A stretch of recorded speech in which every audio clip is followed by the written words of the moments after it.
ಕೇರ್ಪೇಟೆಯಲ್ಲಿ ಇದೆ ಅಂತ ಇವತ್ತವರೆಗೂ ನಮ್ಗೆ ಗೊತ್ತಿಲ್ಲ. ಇವತ್ತು ಬಂದಾಗಲೇ ನಮಗೆ ಗೊತ್ತಾಗೋದು ಕೇರ್ಪೇಟೆಯಲ್ಲಿ ಇಷ್ಟೊಂದು ಮೆಂಬರ್ಶಿಪ್ ಇದೆ, ಇಷ್ಟೊಂದು ಜನ ಇದ್ದಾರೆ ಅಂತಲೇ ಗೊತ್ತಿಲ್ಲ. ಒಂದು 10 ಜನ ಮಾತ್ರ ಓಟ್ ಇರೋದು. ನಿಮ್ಮ ಕೇರ್ಪೇಟೆ ಬರೀ 10 ಜನದ ಓಟು ಅಷ್ಟು ಇಟ್ಕೊಂಡೆ ಅವರು ಇದೇ 10 ಜನ ಇದ್ರು 10 ಜನ ಇದ್ರು ಅಂತ ಇದ್ರು. ಇವತ್ತು ಇಷ್ಟು ಜನ ನೋಡಿ ನಮಗೂ ಖುಷಿ ಆಯ್ತೈತೆ. ನಾವು ಅಷ್ಟೇ ಇದು ಉಳಿಸೋಕ್ಕೆ ಬಂದಿರೋದು, ಅದನ್ನು ಮರ್ದು ಮಾಡ್ಕೊಂಡು ಅವರು ಮರ್ದು ಮಾಡಬೇಕು ಅಂತ ಹಿಂದಿನವರೆಲ್ಲ ನಿಂತ್ಕೊಂಡಿದ್ದು. ಅದನ್ನು ಮರ್ದು ಮಾಡಬಾರ್ದು ಅಂತ ನಾವು ಎರಡು ಜನರಲ್ ಬಾಡಿ ಮೀಟಿಂಗಲ್ಲಿ ಸಖತ್ ಹೋರಾಟನ ಕೊಟ್ಟಿದ್ದೀವಿ. ಇವತ್ತು ಅದನ್ನು ಉಳಿಸ್ಬೇಕು, ಅದನ್ನು ಬೆಳೆಸಬೇಕು ಅಂತ ನಿಮಗೆಲ್ಲರೂ ಸಹಕಾರ ಕೇಳ್ತಾ ಇದ್ವಿ. ಎಲ್ಲರೂ ಸಹಕಾರ ಮಾಡಿದ್ದು ನಾವು ಮಾಡ್ತಿದ್ದೀವಿ, ನೀವು ಮಾಡಿ. ಎಲ್ಲ ಕೇರ್ಪೇಟೆ ತಾಲೂಕರಿಗೆ ಎಲ್ರಿಗೂ ಹೇಳ್ತಾ ಇರೋದು ಕಳಕಳಿಯಾದ ಬನ್ನಿ, ಕೈ ಜೋಡಿಸಿ ನೀವು ಬನ್ನಿ, ನಾವು ನಿಮ್ಗೆ ಏನು ಬೇಕು ಅದನ್ನು ನಾವು ಸವಲತ್ತು ಮಾಡಿಕೊಡ್ತೀವಿ. ಬ್ಯಾಂಕ್ನ ಉದ್ಧಾರ ಮಾಡಿದಾಗ ಎಲ್ಲರೂ ಸೇರಿ.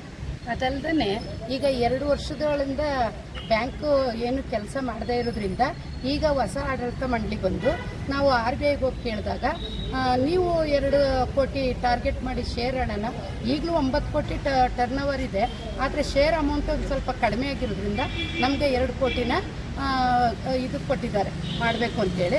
ಅದಕ್ಕೋಸ್ಕರ ಈಗ ನಾವು ಕೇರ್ಪೇಟೆನಲ್ಲಿ ಒಂದು 10 ಜನ ಇರೋದು ಅಂತ ಹೇಳ್ಕೊಂಡಿದ್ವಿ. ಆದರೆ ಇಲ್ಲಿಗೆ ಬಂದಾಗ ಗೊತ್ತಾಯಿತು ನಾವು ಎಲ್ಲ ಕಟ್ಟಿದ್ದೀವಿ, ನಮಗೇನೂ ಗೊತ್ತಿಲ್ಲ ಅಂತ.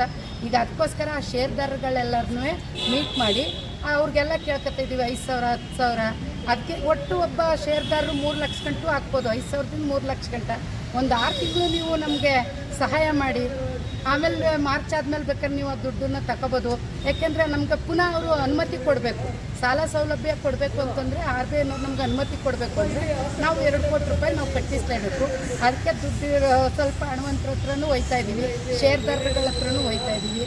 ಮತ್ತು ಶೇರ್ನೂ ಕೂಡ 2,000 ರೂಪಾಯಿ ಶೇರ್ ಅಂತಂದರೆ ಅದರಲ್ಲಿ ಒಂದು 500 ರೂಪಾಯಿ ಅಕೌಂಟ್ ಓಪನ್ ಆಗುತ್ತೆ, ಉಳಿದಿದ್ದೆಲ್ಲ ಅವ್ರ ಅಕೌಂಟಲ್ಲೇ ಇರುತ್ತೆ ಶೇರಲ್ಲಿ. ಹಾಗಾಗಿ ಎಲ್ಲರೂ ಸಹಕಾರ ಮಾಡಿ ಅಂತ ಕೇಳ್ಕೊತಾ ಇದ್ದೀವಿ.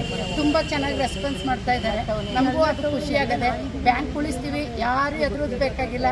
ಹಂಗಾಗಿ ಎಲ್ಲರೂ ಸಹಕಾರ ಮಾಡಿ ಅಂತ ಎಲ್ಲ ತಾಲೂಕಿನ ಜನಗಳಿಗೂ, ಕೇರ್ಪೇಟೆ ತಾಲೂಕಿನ ಜನಗಳಿಗೂ ನಾವು ತುಂಬ ಹೃದಯದಿಂದ ಕೇಳ್ಕೊತಾ ಇದ್ದೀವಿ.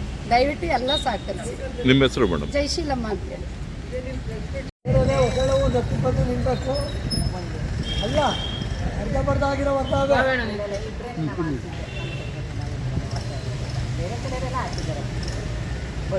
ನನ್ನ ಹತ್ರ ಪಟ್ಟಿನೇ ಇದೆಯಲ್ಲದು.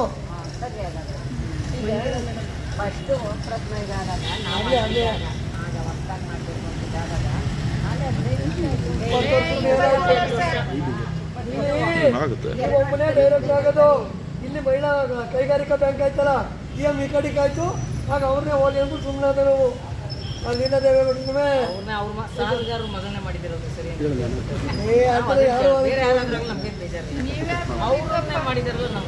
ಯಾರು